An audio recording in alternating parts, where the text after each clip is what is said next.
Hello everyone, welcome to StudyIQ IAS English. Recently, the 8th edition of exercise Ajeya Warrior 25 commenced.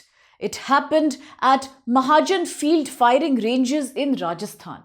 Now let's remember, this has been the news and this is a very prestigious bilateral defense engagement that happens biennially, that is every second year. Once in 2 years. It has been happening since 2011 and it is an exercise about which we need to understand from UPSC perspective, GS paper 2 international relations as well as defense technology, that's GS paper 3. Now looking at Ajeya Warrior, an exercise that began back since 2011, it is a bilateral military exercise conducted between India and UK. On that note, I would like to throw a small question. The question is, recently India had also conducted a naval exercise with UK. Can you comment and can you reply in the comment box which exercise was that? A lot of aspirants were confusing between this exercise that I'm mentioning and the other one called Malabar that happens with the Quad countries. So do let me know which was that exercise which ultimately aimed at creating a transparent and rule-based Indo-Pacific area. Do let me know.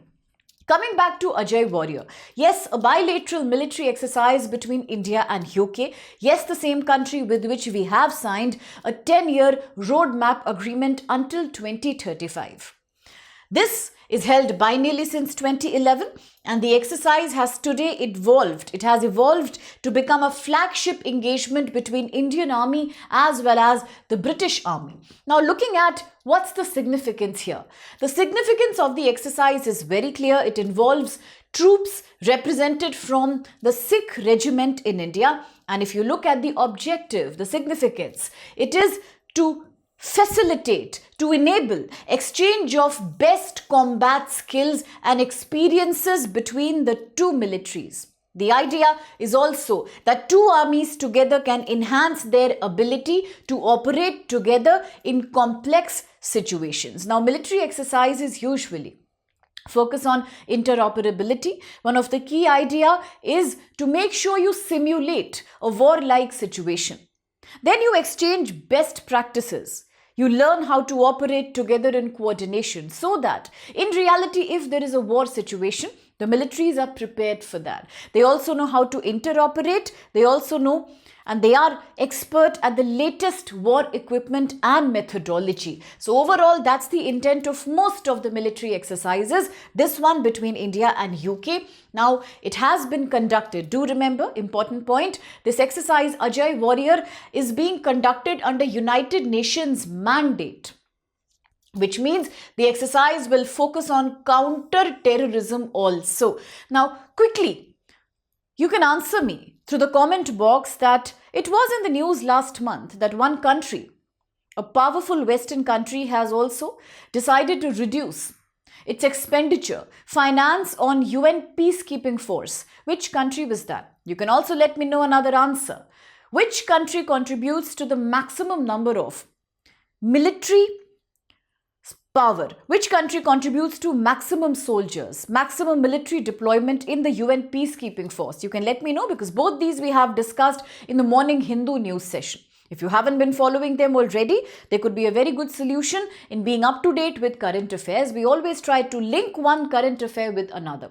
So let me know these answers. And coming back to Ajeya Warrior, yes, under UN mandate, one objective is also counter-terrorism operations in semi-urban environments. Now, it also includes joint mission planning at the brigade level, integrated tactical skills, simulation, that is, creating a synthetic war environment, based scientifically designed scenarios and company-level field training exercises. They are trying to replicate, as I said, simulate, copy real-life counter-terror contingencies, because terrorism, whether it be the agenda taking during Tianjin Declaration of Shanghai Cooperation Organization, whether it be the decision taken at the 47th ASEAN meeting, or whether it's about India's prime focus, it is absolutely to combat any kind of terrorism. Terrorism has also now become a very predominant topic of debate under United Nations Charter.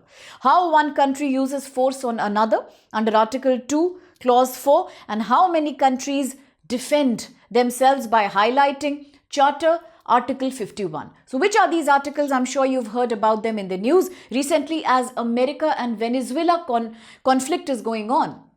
The Operation Southern Spear is going on from US. Again, the word terrorism, marine security, all that was in the news. So remember, one of the key ideas behind Ajeya Warrior is also to practice counter-terror contingencies. That is, emergency operations are being practiced.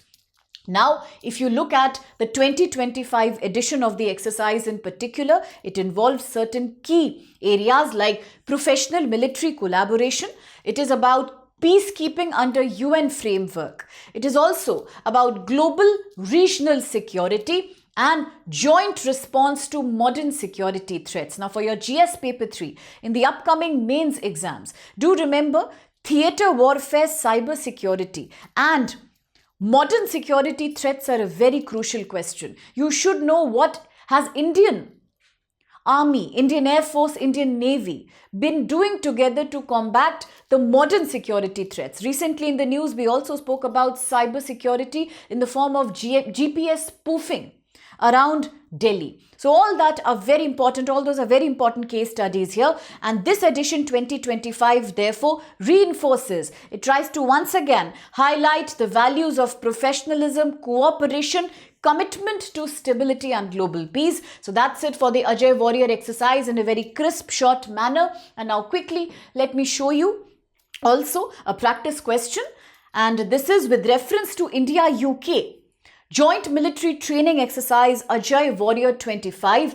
Consider the following statements here. 1. The exercise includes joint mission planning at the brigade level, which aims to enhance interoperability, coordinated operation between the two armies in a UN-mandated operation.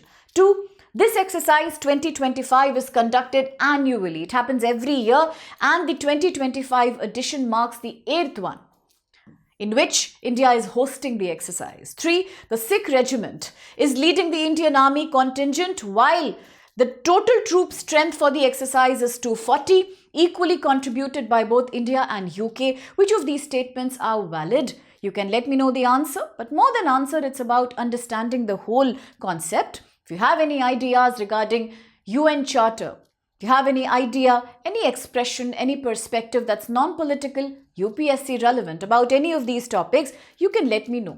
You can also let me know broadly what are the new updates, upgrades that Indian defense systems are undergoing under Atmanirbhar Bharat. There you must mention about the Rafale deal, the recent Airbus acquired from Spain, all those. Share your perspectives and let us grow as a community who can together discuss current affairs and be updated and have a very deep perspective about these topics. And now a quick reminder about the sale. As I mentioned earlier, 20th November is when the admissions are closing for our Success in Prelims batch.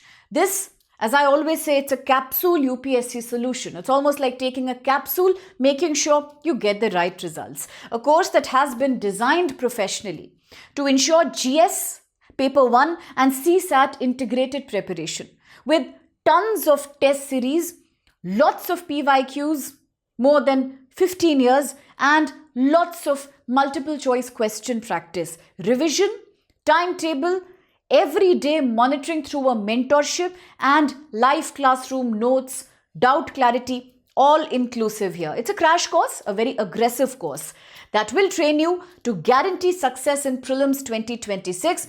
Price only 5,999. If you want to enroll, use code SPLIVE, spread the word around, let other aspirants also know about success in Prelims. And now, if you are writing the exam in 27, we have an equally exciting offer that covers all GS topics only at 2999. Remember code SPLIVE. This is almost 15 months plus proper thorough training to clear the UPSC exam completely. The batch starts, admission closes 25th November. Similarly for 2028, all GS subjects 1, 2, 3, 4 papers, optional heavy discounted, prelims, interview guidance in advance, grooming, Counselling, confidence building, timetable, current affairs, all included, price only 34,999. And what do you get? More than 15 months, even more, of guidance and training from the most expert teachers and well-experienced faculty, all mediums, English, Hindi, in English, price 34,999. Use code SPLIVE, admission close 25th November. Thank you so much.